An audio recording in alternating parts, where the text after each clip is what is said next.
Chapter 8. The house was in darkness as we approached. "Here it is," Paul said. "Follow me." An iron ladder was attached to the side of the house. We made our way over to it. The mud was frozen beneath our feet, sculpted into hard ripples and ridges. Without waiting for me, Paul started climbing up. It was getting colder by the minute. I was wondering if this was such a good idea. I followed him and gripped the first rung, icy and slippery. It was overgrown with some kind of climbing plant, ivy perhaps. I made my way up, rung and rung. By the time I reached the top, my fingers were numb and the wind was slashing my face. I climbed over onto the roof. Paul was waiting for me, grinning in an excited, adolescent way. The razor-thin moon hung above us. The rest was darkness. Suddenly, Paul rushed at me, a strange expression on his face. I felt a flicker of panic as his arm reached out toward me. I swerved to avoid it, but he grabbed hold of me. For a terrifying second, I thought he was going to throw me off the roof. Instead, he pulled me toward him.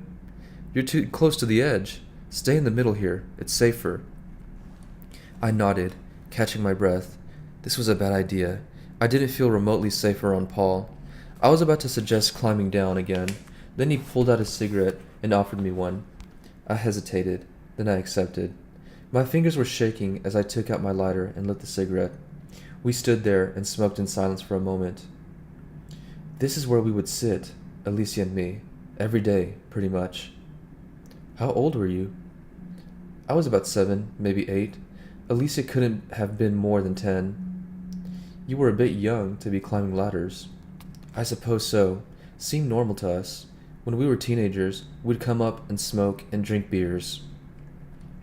I tried to picture a teenage Alicia hiding from her father and her bullying aunt, Paul, her adoring younger cousin, following up the ladder, pestering her when she'd much rather be silent, alone with her thoughts. "It's a good hiding place," I said. Paul nodded. Uncle Vernon couldn't make it up the ladder. He had a big build, like Mum. I could barely make it up myself. That ivy is a death trap. It's not ivy, it's jasmine. Paul looked at the green vines that curled over the top of the ladder. No flowers yet, not until the spring. Smells like perfume then, when there's a lot of it. He seemed lost in the memory for a moment. Funny that. What? Nothing. He shrugged. The things you remember. I just was thinking about the jasmine. It was in full bloom that day, the day of the accident, when Eva was killed. I looked around. You and Alicia came up here together, you said. He nodded. Mum and Uncle Vernon were looking for us down there. We could hear them calling, but we didn't say a word. We stayed hiding, and that's when it happened. He stubbed out a cigarette and gave me an odd smile. That's why I brought you here, so you can see it, the scene of the crime. The crime? Paul didn't answer, just kept grinning at me. What crime, Paul? Vernon's crime. Uncle Vernon wasn't a good man, you see. No, not at all. What are you trying to say? Well, that's when he did it. Did what? That's when he killed Alicia. I stared at Paul, unable to believe my ears. Killed Alicia? What are you talking about? Paul pointed at the ground below. Uncle Vernon was down there with Mum. He was drunk. Mum kept trying to get him back to go inside, but he stood down there, yelling for Alicia. He was so angry with her. He was so mad. Because Alicia was hiding? But she was a child. Her mother had just died. He was a mean bastard.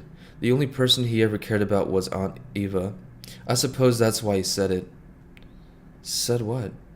I was losing my patience. I don't understand what you're saying to me. What exactly happened? Vernon was going on about how much he loved Eva, how he couldn't live without her. My girl, he kept saying. My poor girl. My Eva. Why did she have to die? Why did it have to be her? Why didn't Alicia die instead? I stared at Paul for a second, stunned. I wasn't sure I understood. Why didn't Alicia die instead? That's what he said. Alicia heard this? Yeah, and Alicia whispered something to me. I'll never forget it. He killed me, she said. Dad just killed me. I stared at Paul, speechless. A chorus of bells started ringing in my head, clanging, chiming. This was what I'd been looking for. I'd found it. The missing piece of the jigsaw, at last, here on a roof in Cambridge. All the way back to London, I kept thinking about the implications of what I heard. I understood why Alcestis had struck a chord with Alicia. Just as Admetus had physically condemned Alcestis to die, so had Vernon Rose physically condemned his daughter to death.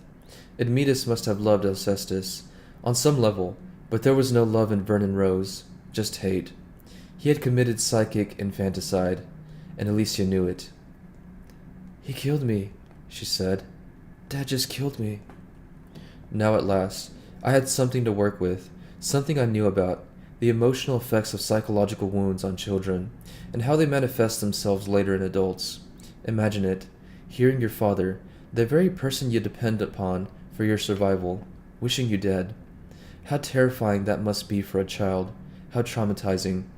How your sense of self-worth would implode, and the pain would be too great, too huge to feel, so you'd swallow it, repress it, bury it.